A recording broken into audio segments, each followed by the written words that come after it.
nwanne gị nwanyị ma ọ mama gị gwa gị ife ị ga-eme di gị ma ọ bụ ife ị ga-eme nwunye gị, like na nwanne gị nwanyị ọ mama gị gwa gị ife ị ga-eme di gị ma ọ bụ ife ị ga-eme nwunye gị, i wee mesie ife afụ wee bịa wee keto gị na di gị, ife afụ fasị gị mee o ime nye etu fasị wee gwa gị mee nye mesie nye datin wee bịa wee gbasaa marriage gị na nwunye gị keto ojebela onwe gị nwajebela onwe gị. Na ajụọ gị onye gbasaa marriage afọ, kedu onye ị ga-asị na onye gbasaa that marriage?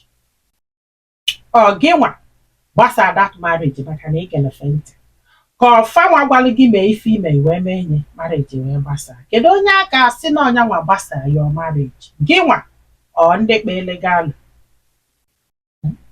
Like na nwanne gị nwanyị ọ mama gị gwa gị ife ị ga-eme di gị maọbụ ife ị ga-eme nwunye gị, i wee mesie ife afụ wee bịa wee keto gị na di gị, ife afụ fasị gị mee o ime nye etu fasị wee gwa gị mee nye mesie nye datin wee bịa wee gbasaa marriage gị na nwunye gị keto ojebela onwe gị wajebela onwe gị. Na ajụọ gị onye gbasaa marriage afọ, kedu onye ị ga-asị na onye gbasaa that marriage?